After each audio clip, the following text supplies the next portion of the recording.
last week, Donald Trump announces that he's reached a settlement, a ceasefire negotiations between Israel and Lebanon. That's a big deal. First time they've ever agreed to stop fighting between the two countries. But it's not necessarily Lebanon that's fighting with Israel. It's Hezbollah, which is headquartered in Lebanon, which is fighting with Israel. And they keep attacking. They said, okay, listen, we're going to stop the hostilities between Israel and Lebanon. And then all of a sudden they say, okay, and Hezbollah, you got to come along with this too. Hezbollah goes, not so fast, my friend. We're not doing this. They say, we're not going to have that. They continue to keep poking and prodding Israel. Israel said, you know what, enough of this nonsense. Drop the hammer on them over the weekend. Now, remember, these have been proxies that have always had arm's length distance between Hezbollah, Hamas, and the Houthis in Israel. People in the intelligence community and most of the world knows they act in the behest of Israel, of Iran. They're funded by Iran. The terrorist money comes from Iran, from their oil proceeds. Israel attacks Hezbollah in Lebanon over the weekend. In retaliation, Iran opens up on Israel on Sunday afternoon, our time, and they continue to pour missiles and drones into Israel. Israel's pushing back as hard as they can, striking back, and now the fight goes on between the two. Donald Trump is trying to have this thing not blow up the ceasefire between Iran and the United States of America. But Iran keeps pushing through their proxies. The proxies keep pushing. And for Israel, it looks like their point of view could be different than our point of view in the United States. We want this thing over.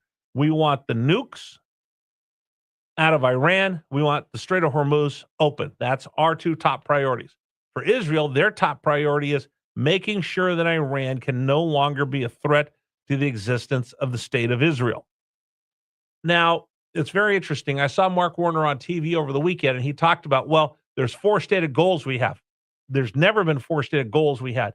It was no, Iran can't have a nuke. That was the first and foremost thing. A lot of people were trying to push on regime change, which I thought everybody thought would automatically happen once you start taking on Iran in order to get the nuclear material. You'd probably have to have an Iran regime change. But never did the president say we are changing regimes and we're nation building in Iran. He said we want to get rid of them having the opportunity to have a nuclear bomb. Then they decided they were going to block the Strait of Hormuz. That became the second priority. For Israel, it's always been about protecting themselves from Iran and their proxies. And as now we're in this ceasefire that continues on, and Hezbollah keeps attacking. The Houthis actually got involved in this as well. We'll wait to see what Hamas does, although they've been completely decimated in Gaza. Donald Trump now told Benjamin Netanyahu, I didn't want you attacking them in the first place. We're trying to get a peace process going here. You're upending that. Then he told Iran, okay, you shot your missiles at them. You responded back. Knock it off. Let's get back to the table and talk. He said the same thing to Israel. Knock it off. Let's get back to the table to talk. But they continue to shoot back and forth at each other.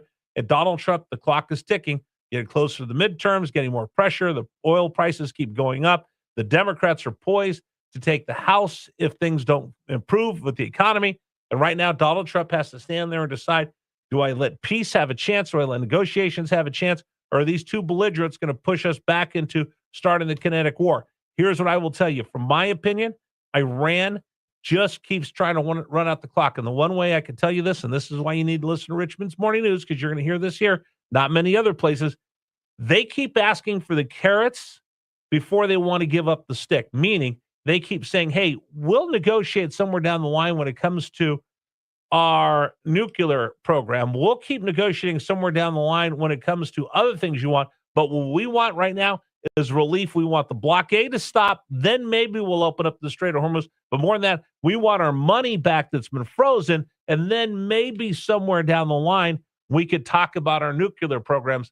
I don't know how serious they are when it comes to the negotiations. And now Donald Trump, this is going to be a tough week for him. He's going to have to decide if things keep heating up kinetically.